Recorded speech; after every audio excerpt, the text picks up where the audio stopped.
প্রিয় ভাই, এই চোখের গুনাহ, এই চোখ দিয়ে যে হারাম জিনিস আমরা দেখি, এটা কত জঘন্য, এটা কত জঘন্য।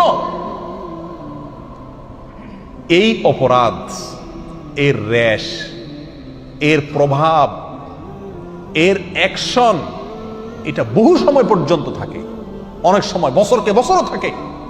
চাইলেও এটার অ্যাকশন থেকে মানুষ বাঁচতে পারে না।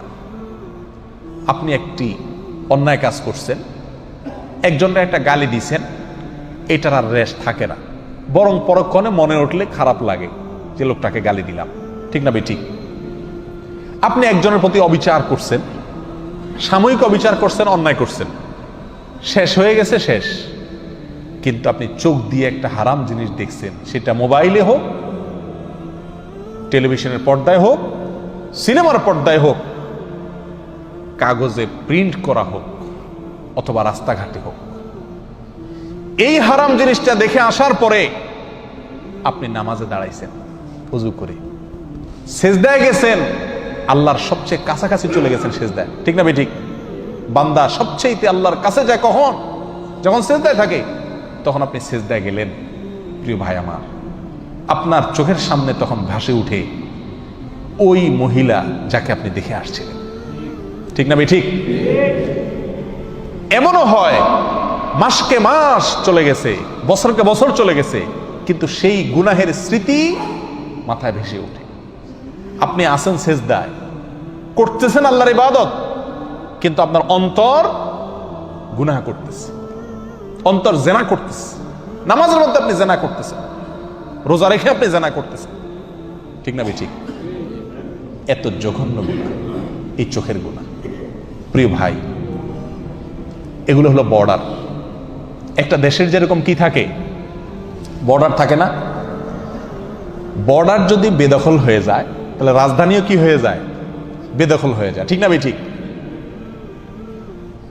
এই চোখ যদি শয়তানের নিয়ন্ত্রণে চলে যায়, শয়তান আপনাকে দিয়ে যেখানে খুশি সেখানে আপনার চোখ ব্যবহার করে, আপনি আল্লাহর ভয়ে ফিরে আসেন না, দেখা থেকে বেঁচে থাকেন না। শয়তান আপনাকে বলে এই ইউটিউবের এই লিঙ্কে টিপ দে, এই যে এই মহিলা দেখ, এই যে এই ভিডিও দেখ, ফেসবুকের এটাতে টিপ দে, এই যে এটাতে টিপ দে, এই যে মহিলা গেল দেখ। শয়তান যেদিকে আমাকে টানে, আমার চোখ সেদিকে চলে যায়।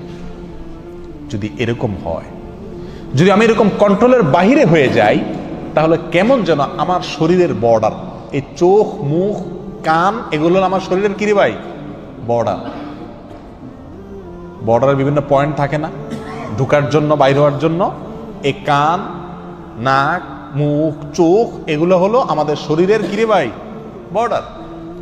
এই বর্ডারগুলো যদি শয়তানের নিয়ন্ত্রণে থাকে, এগুলোকে যদি শয়তান তার যেখানে খুশি সেখানে আমাকে দিয়ে ব্যবহার করায়, তাহলে আমার শরীরের যে রাজধানী অর্থাৎ কলব, আমার যে অন্তর, সেটা কার দখলে যাবে?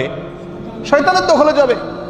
সারাদিন যেটা দেখবো নামাজে সেটাই মনে আসবে, অন্তরে সেটাই আসবে। প্রিয় ভাই, এই চোখের গুনাহকে আমরা গুনাহ মনে করি না।